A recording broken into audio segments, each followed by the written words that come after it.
Sir sir sir ஐயா காலை வெட்டிக்கு போக மாட்டானுங்க, குடிக்கிறதுக்காக பிச்சை எடுக்க மாட்டானுங்க. சார் சாப்பிட்டீங்களா? 2 நாள் ஆகுது சார். நான் ஒரு வேலை தரேன், சரிங்களா சார்? செய்யறேன் சார், சொல்லுங்க சார். மச்சான், இவன் குழந்தைக்கு பொம்மை வாங்கணும்ல, அந்த கவரை எடுத்துட்டு வா. ஏன்டா? போய் எடுத்துட்டு வா சொல்றேன். ஏய், அந்த பொம்மை எதுக்கு? இருடா, இருங்க சார். என்ன மச்சான்? எடுத்துட்டு வந்துட்டியா? Thank you sir. இது இவன் குழந்தைக்காக வாங்கின பொம்மை. இந்த பொம்மையை விற்றா ஒரு 2000 ரூபாய் வரும். நீங்கள் இந்த பொம்மையை விற்று காசாக்கி திருப்பியும் போய் பொம்மையை வாங்கி அதே மாதிரி வியாபாரம் பண்ணுங்க. நீங்கள் பிச்சையும் எடுக்க வேணாம், சாப்பாட்டுக்கும் கஷ்டப்பட வேணாம், பசியோடையும் இருக்க வேணாம். எனக்கு வேணாம் சார். ஒரு குழந்தைக்காக வேணாம்னு சொல்றீங்க, எனக்கு வேணாம் சார். ஏய், குழந்தைக்காக வாங்கணும் மாமடா, இதெல்லாம் இதில் குடுத்துட்டு இருக்க. 5 10 குடுத்துருவாடா, போலாம். இருடா சார், நீங்க பண்ணுவீங்கன்னு நான் உங்களை நம்புறேன், சரியா? நீங்க பண்ணுங்க. நாங்க கடையை போடுங்க பார்க்கலாம். அங்கதான் நிப்பேன், பாப்பேன் எப்படி கடை போடுறீங்கன்னு, சரியா? ரொம்ப நன்றி சார். போலாம். டேய், அது 2000 ரூபாய் பொம்மைடா, அதை போய் அவன்கிட்ட கொடுத்துட்டு வரேன்.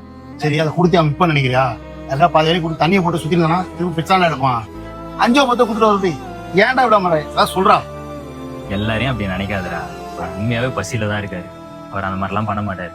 அதே மாதிரி நான் இன்னைக்கு 100 ரூபாய் கொடுத்தேன்னு வச்சுக்கோ, என்ன பண்ணுவாரு? வாங்கி சாப்பிட்டு கொம்புன்னு இருந்துருவாரு. இப்ப நான் சாப்பாடு வாங்கி கொடுத்தேன்னா இன்னைக்கு சாப்பிட்டுருவாரு, நாளைக்கு என்ன பண்ணுவாரு? அதுதான் ஒரு வேலையை கொடுத்துட்டு வந்துருக்கேன். கண்டிப்பா அதை செய்ய. எப்படி மச்சான் எல்லாம் நல்ல வேலை நம்பிட்டு இருக்க? உன்னமாலாம் இருக்க முடியாதுப்பா. எனக்கு மச்சான் சொல்றதா கரெக்ட் நினைக்கிறேன். கண்டிப்பா பண்ணுவாரு அவரு. மச்சான், இதனால நீ பண்ற செய்யறதெல்லாம் ஒரு டிஃப்ரெண்டா இருக்கு. மச்சான், ரீசெண்டா கூட ஒரு பெண் குயின் ட்ரெண்ட் ஆச்சுல்ல.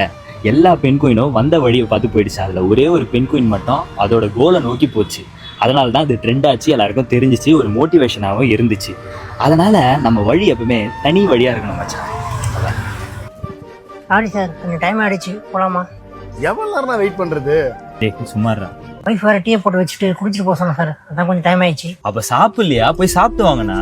இல்லை சார், சாப்பிட்டு தான் வந்தேன், டைம் ஆயிடுச்சு அதான். சரி, நான் கார் எடுங்க. ஆனா அப்புறம் போகும்போது ஒரு டாய் ஷாப்பை பார்த்து நிறுத்துங்க, இவங்க பாப்பாவுக்கு பொம்மை வாங்கணும். சரி, போலாமா? எடுங்க சார். வரேன் சார். சரி.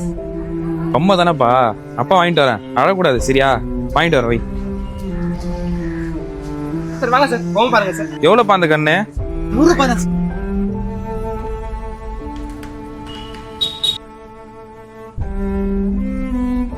காலைல பிச்சை எடுத்த மாதிரியே இருக்கான்.